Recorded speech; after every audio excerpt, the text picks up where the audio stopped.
ซ้อนอยู่ใส่แม่จ้ะฮะอยู่เกียรติมาซ้อนมันจะเป็นไพ่สิเอาแล้วมาดิมาแล้วพี่น้องเฮ้ยเฮือบ้านโพนเด้อเฮือบ้านโพนเด้อส่งกำลังแห่งใจเสียนักสีพายเด้อพี่น้องเด้อเอาสู่เด้อสู่เด้อสู่เขาเด้อหล่าเด้อสู่เขาเด้อเอาบ้านโพนสู่เขาบ้านโพนสู่เขาส่วนโพนสู่เขาบ้านโพนสู่เขาสู่พี่น้องเอ้ยสู่บ้านโพนสู่เขาเอาส่งกำลังแห่งใจเสียเด้อพี่น้องเด้อ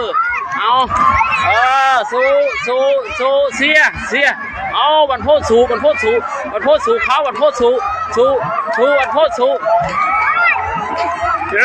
สู่เขาบ้านโพนสู่เขาสู่เขาได้บ้านโพน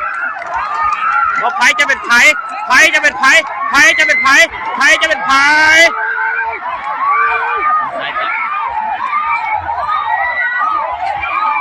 โอ้ยหมดไฟไผ่เป็นไผ่จำปาสายไต่บ้านโพนจำปาสายไต่บ้านโพนจำปาสายไต่บ้านโพนจำปาสายไต่บ้านโพนจำปาสายไต่บ้านโพนจำปาสายไต่บ้านโพนไผ่เป็นไผ่จำปาสายไต่บ้านโพน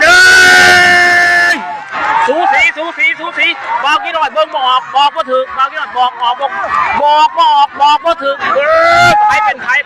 ผ่จะมาใช้ไต่บันโพดจะมาใช้ไต่บันโพดจะมาใช้ไต่บันโพดไผ่เป็นไผ่รอดทางคณะกรรมการประกาศสูสีเหลือเกินพี่น้องเอ้ยไข่เป็ดไข่ไก่เนาะว้ายไข่เป็ดไข่ไก่หรือไข่ห่าน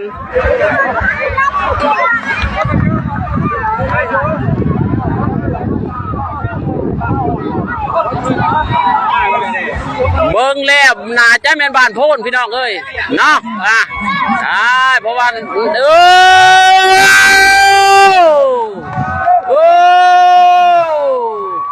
กรรมการประกาศออกเป็นที่เหียบห้อยบ้านโพนเอาชนะจำปาสายใต้เป็นที่เหียบห้อยโอ้ยที่กันนี้ก็จะมาบ้านที่โซนมาเนี่ยอย่างนี้ครับดูที่น้องขาลักสองที่ขายเขาใหญ่เราต้องไปซ้อมงานเลยนะเมื่อนี้แล้ว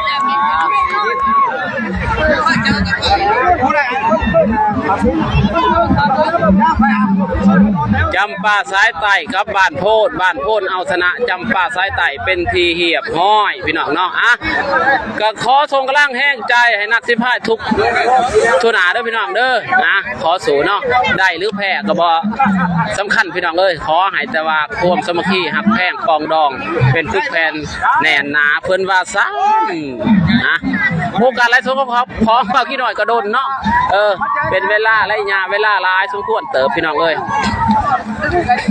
โอ้ยไม่ได้ยังบินอยู่มือพี่น้องเอ้ยโลนเนาะเมื่อกี้หน่อยว่าจะนกย่างเสร็จแล้วที่นี่เขาไม่ได้มันเลย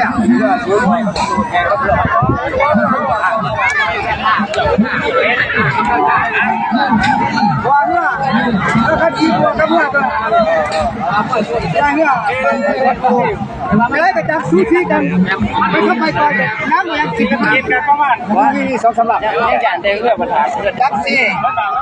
ขอโทษไม่ได้ก็พร้อมเลยพร้อมกี่หน่อยเลยกองส้มกองเสียพี่น้องเอ้ยกองส้มกองเสียบ้านโพนมาหมดบ้านพี่น้องเอ้ยมาหมดบ้านเด้อบ้านโพนเด้อยิ่งไส้หน่อยใหญ่มาหมดโอ้เป็นเสียโอ้เรื่องกีฬาสุดยอดเลยพี่น้องเอ้ยบ้านโพนทั้งเพราะว่า3 ปีซ้อนเนาะแซมอยู่ที่บ้านท่าซ้ำปางแต่ว่าปีนี้ที่ได้บ่หรือบ่ได้ก็บ่ว่ากันเนาะ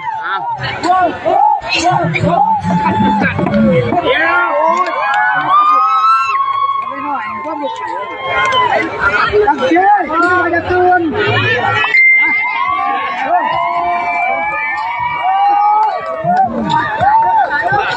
เสียนะอย่าทำโทษมาหมดบ่มาหมด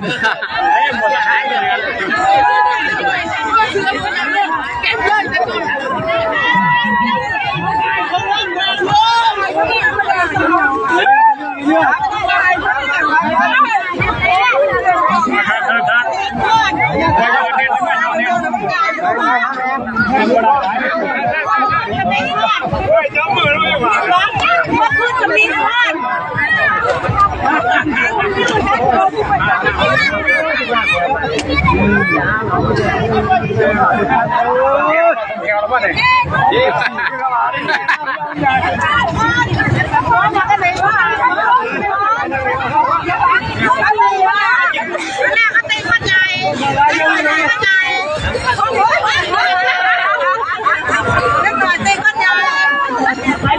มันใหญ่เกินเหตุข้าวกะตี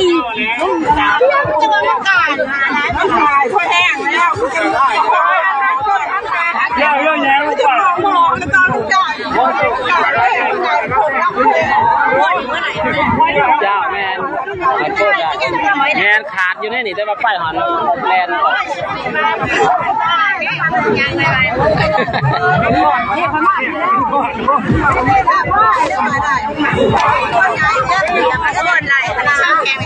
บอยังแต่คัดเข้าไปอีก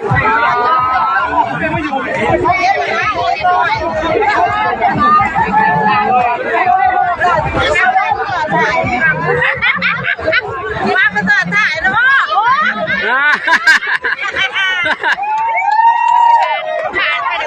แม่ขาดทำร้ายนะ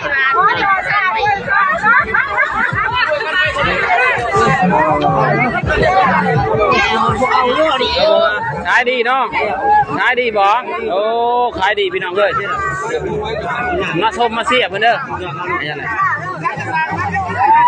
ขอบใจ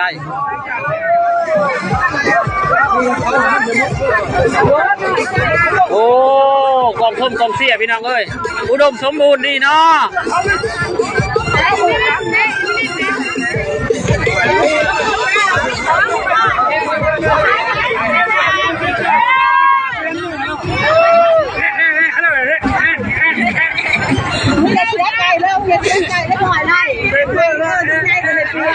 เจอกันเดียวเจอกันนะสบายดีสบายดีพี่น้องเอ้ยแม่อีแล้วว่ากี่หน่อยเอ้ย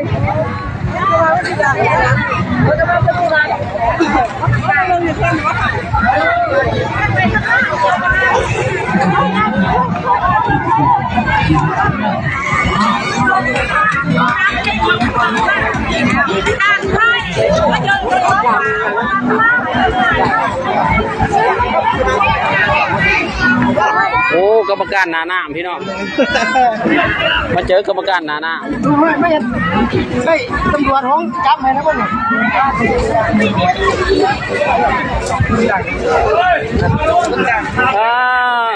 สบายดีสีผ่ายพี่น้องเอ้ย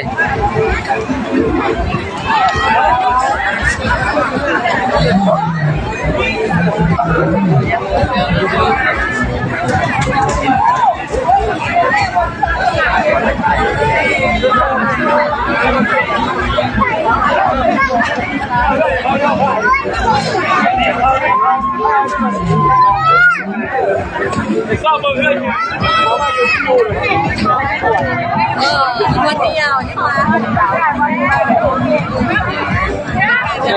กินเหล้าแล้วเซนนะเซ็ตก็พอได้จะกินแล้วแล้ว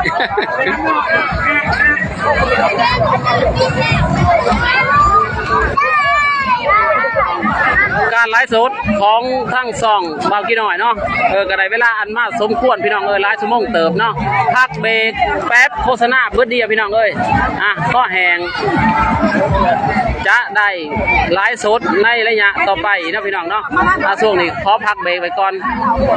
เดี๋ยวบางกี่หน่อยจ้าไลฟ์สดหายเบิ้งอีกทีนึงเนาะช่วงนี้ทั้งเพื่อเพิ่นยังพักอีกเบรกอีกน้อยนึงพี่น้องหลังจากหันจะกลับเขามาสู่การไลฟ์สดอีกทีนึงเนาะขอบใจทุกคนที่เข้ามาเบิ่งเด้อเดี๋ยวบางกี่หน่อยพักเบรกกินน้ำก่อนพี่น้อง